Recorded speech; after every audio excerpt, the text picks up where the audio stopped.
to Dead Pine Archives. My name is Dan, your host, and then I have my two co-hosts, Neil and Kelly. Hi. Hello. Today we are going over a story with Neil. What do you got for us?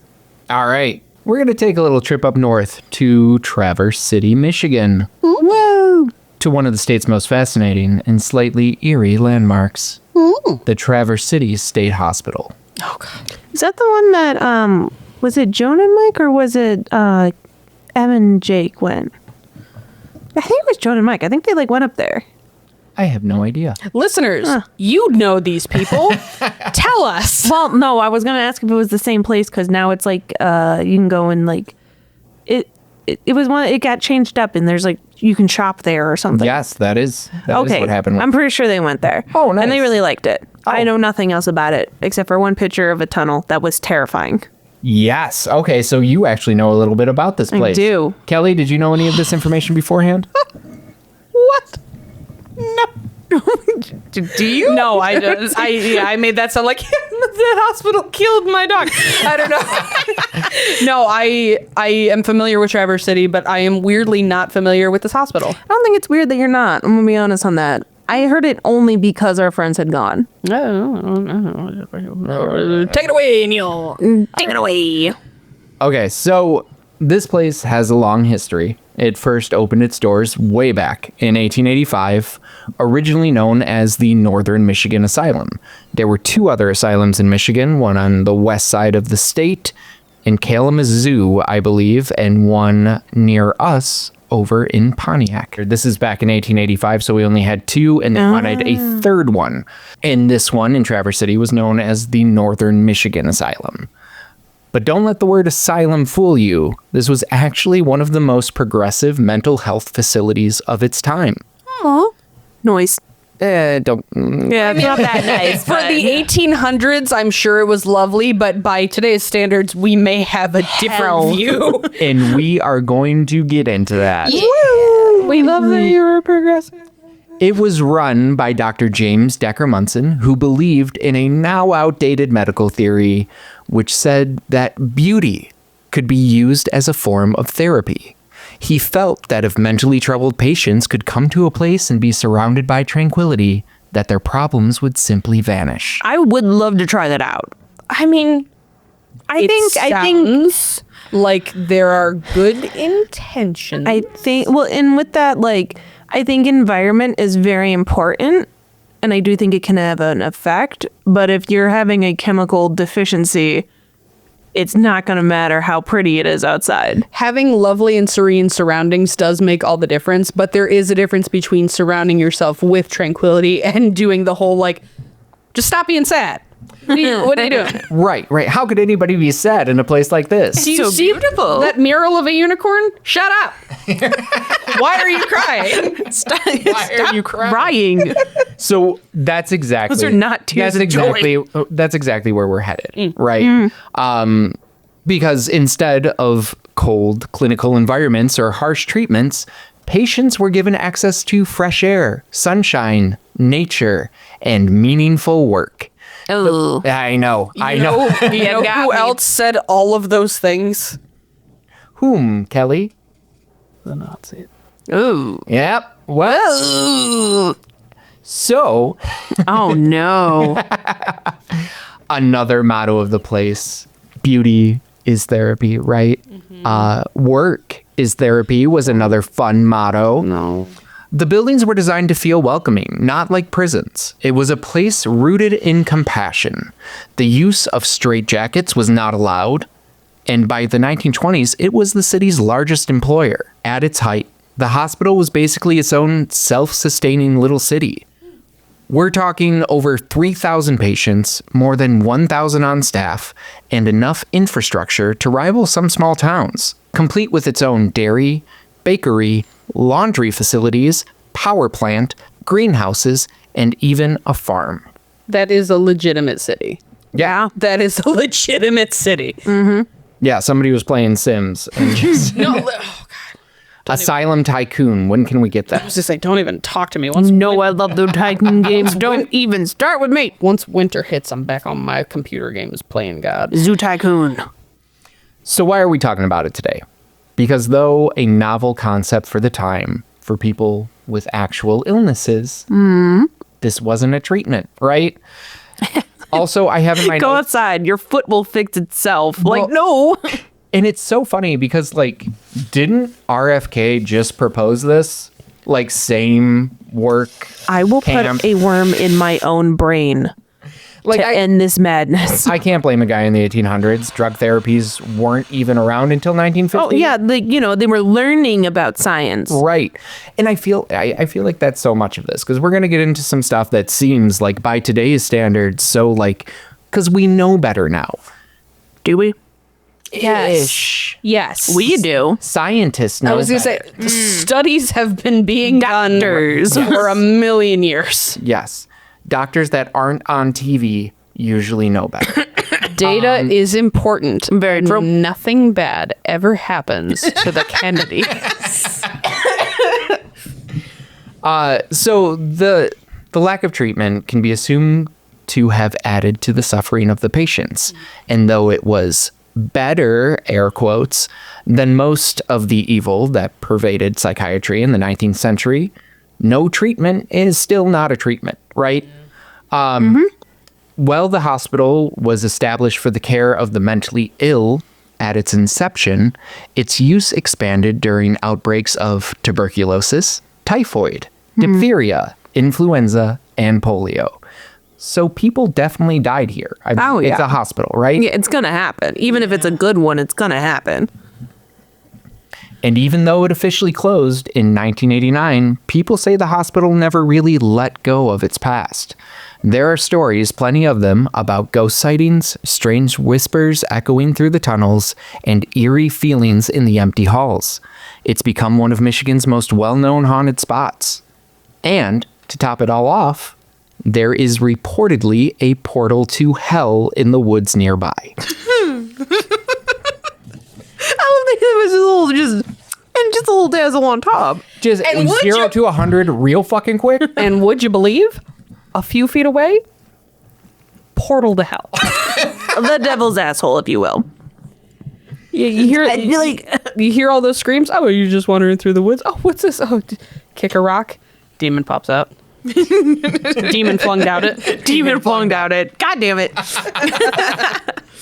That is crazy. I know there was a lot in the early 1900s and 1800s where they started making hospitals different, and like it was to be like, oh, you got to get that airflow different, and it does help a little bit, but like medication would help the most. Yeah. So you have clean air coming through. Great. You've done it. Maybe also meds. Sure. And like that's the whole thing though, right? So like drug therapy, like actual drug therapy wasn't even really a thing until the 1950s. Yeah. Or until and- 1950. Right, and like the negative press around it, and the like negative stereotypes that come with even admitting that you have any sort of mental health issue. And Even then- nowadays, it's hard enough. I couldn't imagine like. And nowadays it's pretty widely accepted Yeah. for the most part, but like, oh God, can you imagine? Well, that's why during the olden women times, had even- hysteria, and you Well- were just like shipped off. You guys are so good at guessing what's coming. Oh, I next. already knew it was coming. I knew it was coming. Nothing bad ever happens to the Kennedys. You will never talk about any place that has a sanatorium in the name or asylum in the name where a woman did not get dragged there by her hair for hysteria. It just isn't going to happen. Dan, Shut up. did you look at my notes? I didn't. Did someone get dragged by their hair? I would flip. It doesn't say that, but Okay. Was one of the orderlies Jason Voorhees? Like, what do you mean? A right there in nightmare. a sleeping bag. In a sleeping bag, happened to hit a tree, like an older sibling does. Growing up in the 90s, just 90s things. Don't worry. Classic 90s Yeah, moment with well- Neil. Real funny. Guess what? You don't even need therapy. We'll just put you outside for a little bit. Please continue. So, I mean, this is the time of like really the mental health sciences were absolutely a practice. A lot of the things we're about to talk about, and I'm so glad you mentioned, Kelly, about the stigma around mental health, because it's hard. You know, we're going to get to a story later on that has to do with like an escaped patient from the asylum. And it's like, all right, knowing what we know and like demonizing people with illnesses is a bad thing. Yeah. I am recounting a story. It's part of the lore. Yeah. Right? Yeah. And, you know, it's an interesting line to walk, because I also like don't necessarily think that demonizing these medical professionals and doctors isn't necessarily the best idea either, because No. I mean, they were doing what they thought was best. That is medicine, is that you are constantly evolving and trying new things.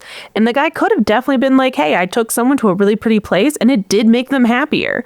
It helped them with their depression or something. There are ways that can improve someone's like mental, anguish and all that. But you still need other things, and so it is hard. And like there are instances where you should not demonize people who have any mental disorder or anything like that, and it is very rare that someone's going to be violent with you. It does happen, but I couldn't tell you, like, it's gonna be what, 1 out of 100, 1 out of 50 or something, and it's usually they're more dangerous to themselves than anyone else.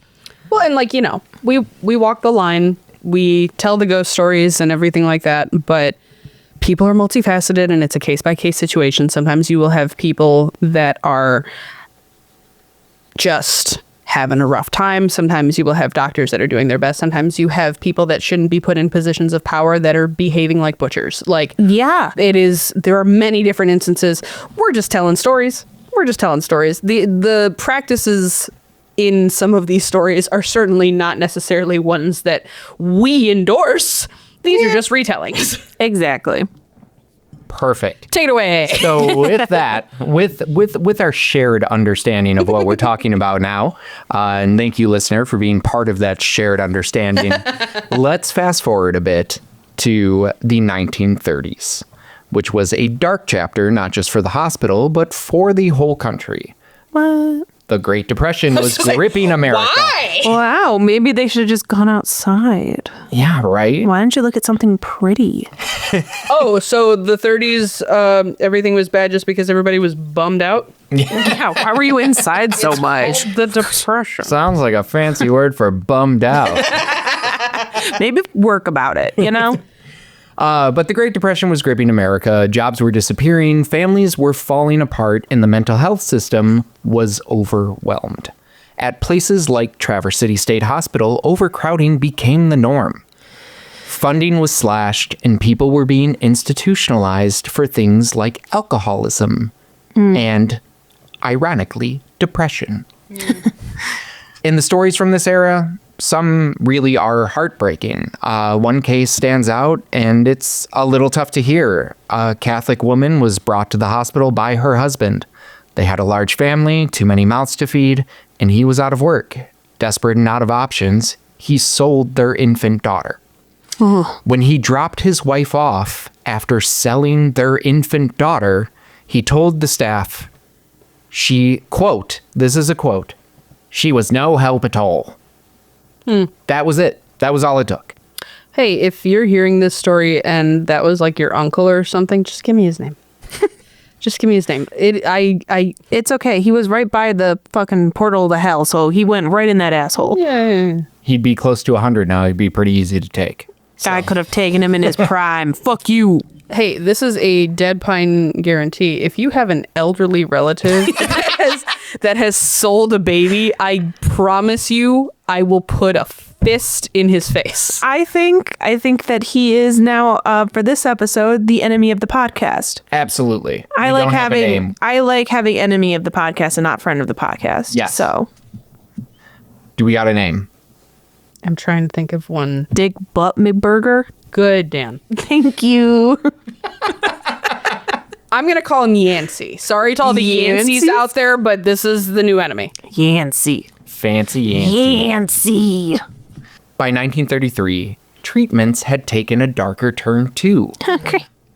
The What? You're telling me that budget cuts made things worse? Yeah, it's funny because, I talk about this all the time on my other podcast, but, with that lack of funding, the doctors who were already clearly practicing the science of mental health got a little more creative. So in that year, the U.S. had started using insulin to treat severe mental illness, specifically schizophrenia and manic episodes. We used to just throw insulin anywhere. Why did we use insulin to treat these things? It was called insulin coma therapy. High doses of insulin were injected into patients to trigger a seizure or put them into a coma.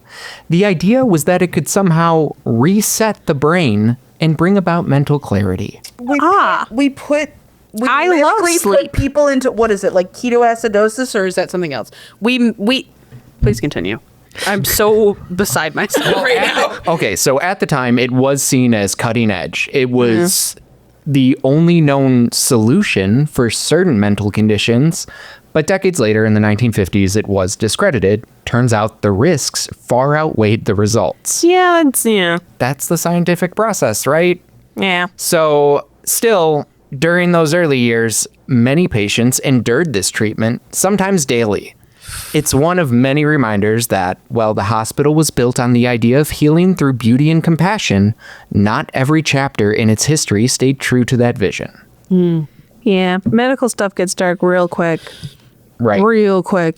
Oh, yeah. I mean, especially like back then when you don't have the technology of today, how do you figure if something works? You have to try it on somebody.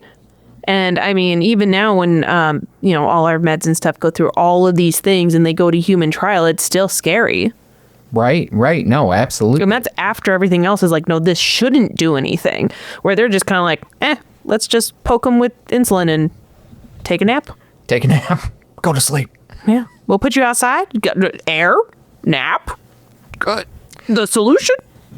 Well, it's funny how you mentioned things getting darker because we're about to get a little bit dark. Oh, my goodness.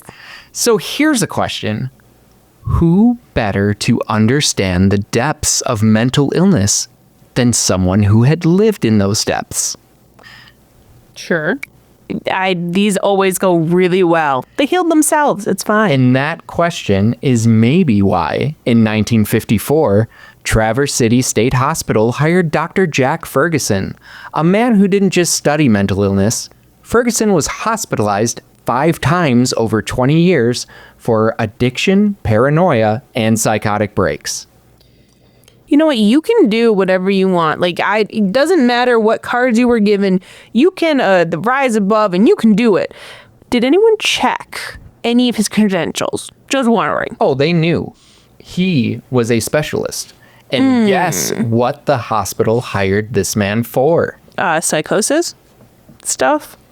No. Medical. The way that you're saying doctoring. this, I'm very inclined to think that you are not going to tell me it was a janitorial position. Morgue bringer. Unfortunately not. Like that would make this story so different. The answer is lobotomies. Bro, hell yeah. Hell yeah. Listen. So It will not kill them. we are, well, sometimes. Well, yeah, no, it definitely did kill people.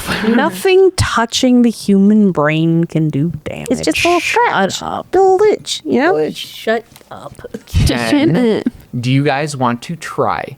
And this is Do I want to try a lobotomy? No, Neil, I don't want to try a lobotomy. Depends on the You're not going to get me. so time for another pop quiz with Neil. Oh, if I lose my spark. Is it about the 90s? Because I might get it. Can either of you name a few conditions that were treated with lobotomies? Everything. Lesbianism.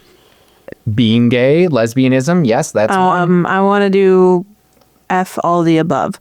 Melancholy. Hysteria, Yes. Kleptomania. anxiety, Anxiety is on there. Kleptomania is not. I feel like Probably out of all of them. It's not on the official list either. Being an addict or addictive addiction. That's the word.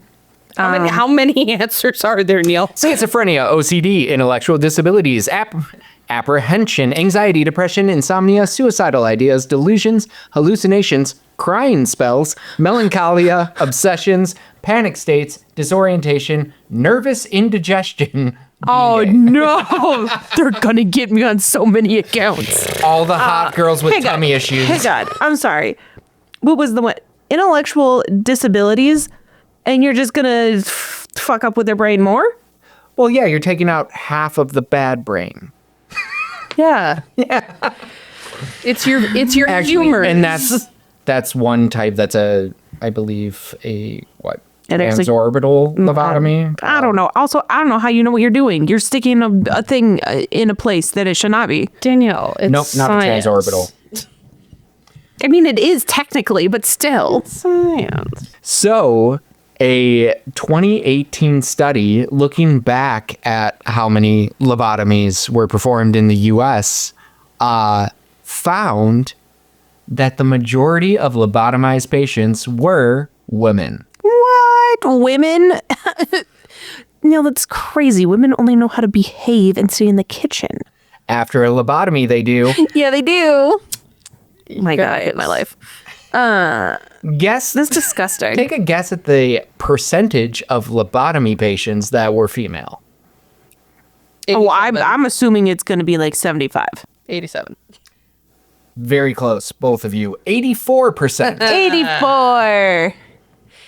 Yeah, I that also wouldn't sounds have been surprised if you were like, you guys are dumb. It's 99. Yeah. Right. So this man they brought in was already known for his work at Logansport State Hospital in Indiana, where he had performed over 400 transorbital lobotomies. 400. How old is this? Was in what, the 1920s, 30s? 50s. This is in the 1950s, and this man has done 400 of these already. And he was also crazy for a while, and then he had to be in the. How old is he? I mean, he's gotta be in his Because he went to medical school, right? And even in the 50s, it still took time, right? I don't know. I actually don't know. He had to be on the younger side because he had been institutionalized, they said, over the past 20 years before he was hired 5 times. But then he worked for however long 400 lobotomies would be. These time Dude, this guy was the frames- Rain Man of lobotomies, okay? As you're saying this, I'm like, these timelines don't add up. And I'm sorry, you said that this was 1954? Yes.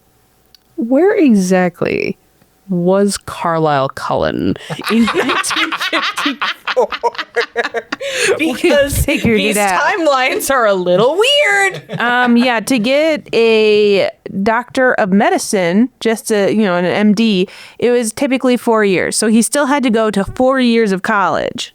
Yeah. Well, I mean, that would make sense. So if he was institutionalized 5 times over 20 years, I'm sure he wasn't institutionalized before, 5, 10?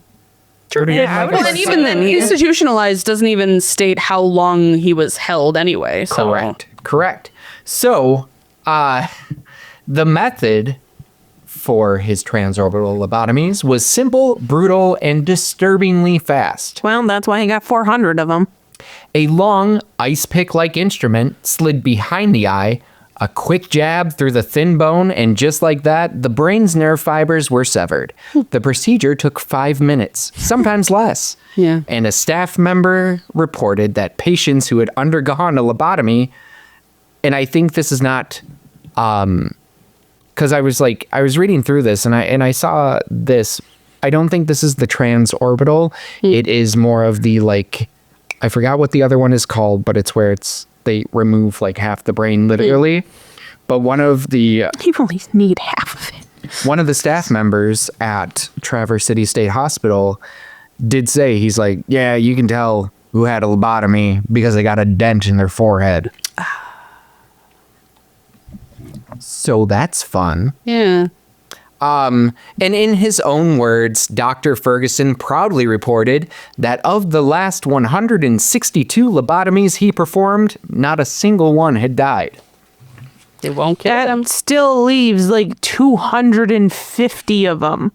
Nope, 200 and what? Seven? I don't know. It was 160 something didn't die in the last few. That's still 350, 340. I don't know. Math doesn't fucking matter. All I know is that no, it wouldn't.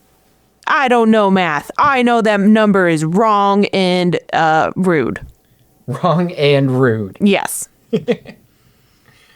I kept looking at Kelly like she was going to help me with math, and I will she be wouldn't honest. make eye contact with me. Well, because I lost track of the numbers that you were saying, and I could not be expected to do math under those conditions. No, you're fine. You just wouldn't look at me. I got scared. Obviously, we know better now, but at the time, there was some speculation on if this was the right thing to do, right? Because though it was a standard practice and Dr. Ferguson had perfected his technique, some called it mercy, but others did see it as mutilation. Especially coming from the state hospital that was built on beauty is the cure, you know? Yeah, he's putting dents in people's heads. What did he just... Beautiful dents. Big, beautiful dents. Big, beautiful dents. My God. Oh, God. But Dr. Ferguson believed he was helping them, freeing them from the grip of madness. But the silence that followed his work wasn't always peace. Nurses would later report odd behavior from his patients, blank stares, sudden outbursts, and a chilling stillness that never left. Some swore the hospital itself grew darker during his tenure, like the building knew what was happening behind its doors. His colleagues weren't comfortable either. They gossiped about him constantly. Not just because of his past, but because of the freedom he was given to experiment with patients. And just to touch on that real quick, this is the 1950s, so drug medicine, is starting to come about. And he, before lobotomies, was messing around with treating people by giving them high doses of uppers and downers at the same time, just to see what would happen. You know, a doctor once told me, If not, I will make your heart explode. if not him, then who? And not him, then who? You know, this one makes you go up, and this one makes you go down. And right now you're in the middle. So what if I give you both? Do you stay in the middle? It's a very rudimentary understanding of a chemical imbalance, and it's all right, well, if we pump full the up and then up the down, we'll balance it eventually. Yeah. It has to even out. It has to. So yeah, it wasn't all kumbaya in the courtyard at the Traverse City State Hospital, and it would make sense that an angry soul or two may have stuck around. Because it's not just the history of the place that sends shivers down people's spines. Plenty of visitors say they felt something there. Strange chills, a heavy shift in the air, like the whole atmosphere changes. Some even report being touched by something they can't see. Bodiless voices echoing from abandoned wings, lights flickering where there's no power, footsteps following you when you're sure you're alone. It's all been reported. And it's not just ghost hunters telling these stories. When reporters have listened back on recording devices, they have heard loud voices insisting that they leave the grounds. Construction workers restoring the grounds have spotted figures in the distance, figures so real that some refuse to come back to the job site. But what if the spirits haunting Traverse City State Hospital aren't just the lingering souls of former patients? Some believe it goes deeper than that, darker, that something demonic lives on the grounds. Oh, you mean like a gateway to hell? Dun dun dun. And while plenty of locals talk about the place having, quote, messed up energy, one of the darkest legends circles back to the hospital chapel. A priest who was said to be kind, devoted, and very, very sexy. As you're going down the list, I'm kind, devoted, and then I knew you were fucking with me. No. A priest who was said to be kind and devoted allegedly took his own life in that chapel. Ooh. I thought it was going to go a different way. I thought it was going to be him being weird and evil, and then he was a nice guy, and that's sad. No, he hung himself. Ugh. Some say he was driven mad, not by illness, but by the very spirits he was trying to cast out of the hospital. Which might make more sense when you look just beyond the hospital grounds at the hippie tree. Those damn hippies. Great. So hippie in this, because I was like, why is it Oh, called? wait, we're in the 50s. Right. And I was like, why is it called a hippie tree? And maybe that's a moniker that came in like the 70s or like after it was closed in the 80s or something. I know there were some reports that they called it the hippie tree because locals called patients of the mental hospital who just like weren't all there hippies. So it's more of a pejorative in this sense. Sure. But according to local folklore, there was once a single towering willow that was split in half by a bolt of lightning. The strange part, yeah. The two halves didn't die. They kept growing sideways, reaching across the forest floor like skeletal arms. And from those halves, more willows sprouted, twisting into a bizarre tangle of arches and shadows. That's sick. I was gonna say, that sounds like the coolest tree that's ever existed, if that was true. If I ever saw it, I would 100% assume that it is a doorway to the Fey realm and or hell. So, Right. Absolutely. So, and this is the story I alluded to earlier about the mental patient, but this is the lore. So the story goes that two young boys who were patients at the hospital were exploring the underground tunnels that run beneath the buildings. These tunnels were originally used by doctors to move patients discreetly, shielding them from elements and maybe prying eyes. While wandering down there, the boys stumbled upon a missing patient, someone who'd vanished days before. The man told them he'd been living down there, hiding. Frightened, the boys ran. But after a while, one of them realized his friend was no longer behind him. Search teams scoured the tunnels, but the boy was gone. That is, until his remains were found, later, beneath what is now the hippie tree. oh, poor kid. Since then, the legend says the tree marks a portal to hell itself. Walk around it just the right way and you'll open the gate.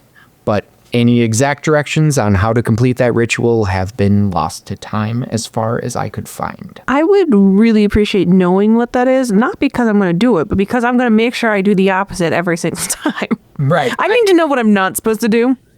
How often do you just circle around a tree and just accidentally stumble into a modified two-step? And then open the portal to hell. I thought for a second you were going to be like, how often do you walk around a tree, Danielle? And I was like, well, you know me. I don't normally, but you never know when I'll start. You just try every different thing you can do to try and... Jazz hands. Crab walk. Go. Why is that man doing a Charleston in the forest? He's trying to talk to the devil. I'm doing a jazz square, trying to open a portal to hell, hon. So people still visit the site. The tree is still in the woods and very heavily graffitied. You can't miss it. Does it look like a door still? Or a gate? Not really. Okay. No. It looks like it kind of like fell apart a little bit. okay. And I mean, it definitely could it looks over like you a know. dead tree. I mean, it's definitely, if that was in the 50s, this is... Right. So the imagery of that, though, all I could think was Sleepy Hollow, right? Oh, that tree, yeah. So that'd be a cool tree. It doesn't I'd say look like that, though. something like that mixed with like Pan's Labyrinth or whatever. Right. But yeah, no, it probably looks like a tree. It does look cool, though. I let just me went to see. go look it up. I mean, unfortunately, like, the graffiti kind of does also make it look a little bit cool. I'm not going to lie. But, like, it does look like something that you... fucking sick. Okay, Well, like, I can see what even they're without saying. the graffiti, like, it does look... If I was wandering through the woods and I saw, like, a downed tree that looked like that, I'd be like, oh, fuck, that's a cool tree. Yeah. It definitely looks like a tree, not like a gateway to hell, but who am I to Open judge? to interpretation. I've never seen a gateway to hell. You have to try the two-step. I don't know if I should. I don't know if I can. I don't know if I can. I don't know if I'm strong Well, enough, Kelly. your will is weak, so you cannot go. I also think maybe it's because I don't know how to do a two-step. Learn. I Only Should I? Only Should through I? knowledge will you access hell. Thank goodness. Continue. So some visitors, right? They say it makes their skin crawl being there. That something heavy, evil presses down on them when they get too close. but others feel strangely calm, almost sedated. Da-da-da. Like they got a lobotomy.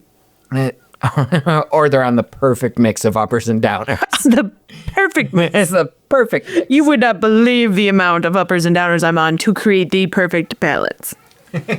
So whether it's restless spirits of patients long forgotten, the echoes of brutal treatments once seen as miracles, or something darker hiding just beneath the surface, Traverse City State Hospital isn't just a relic of the past.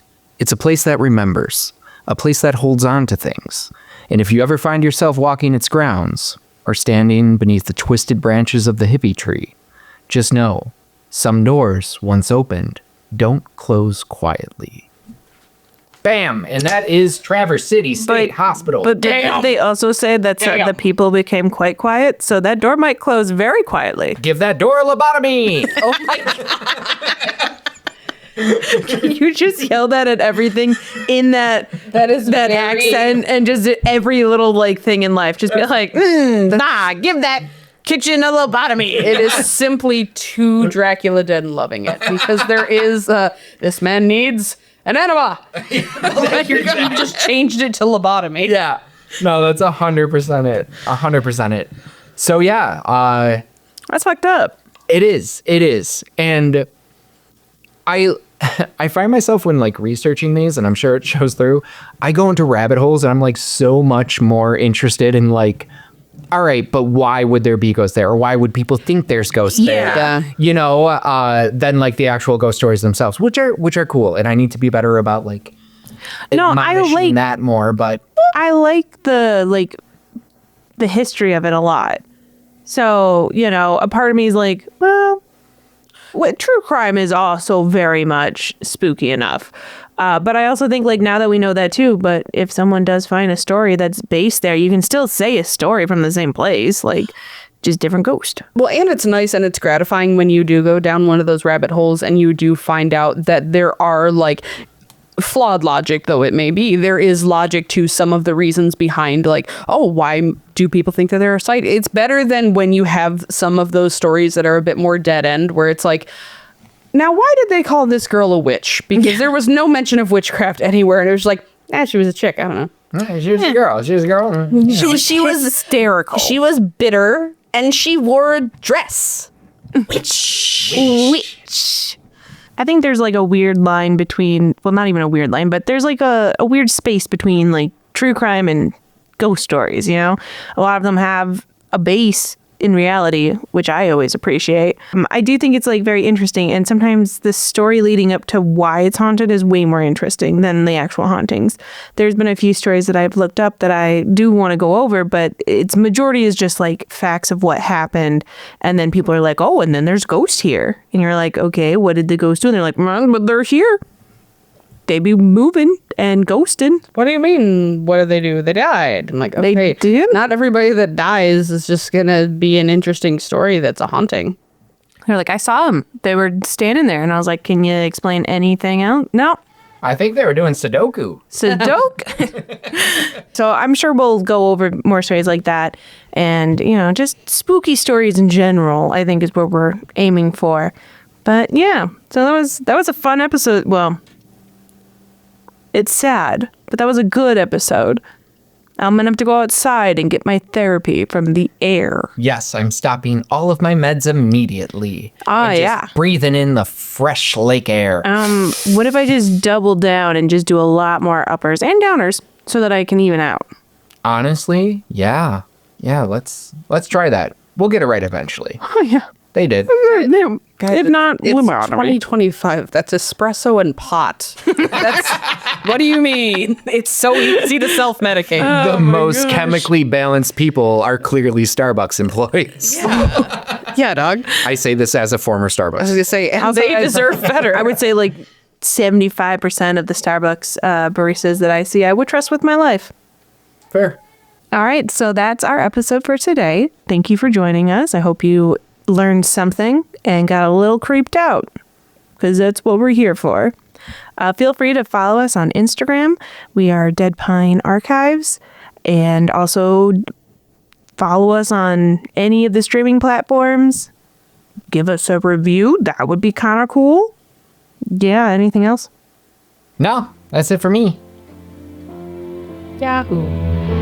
Yahoo. Give this episode a lobotomy. I thought you were going to say an animal. All of these are bad.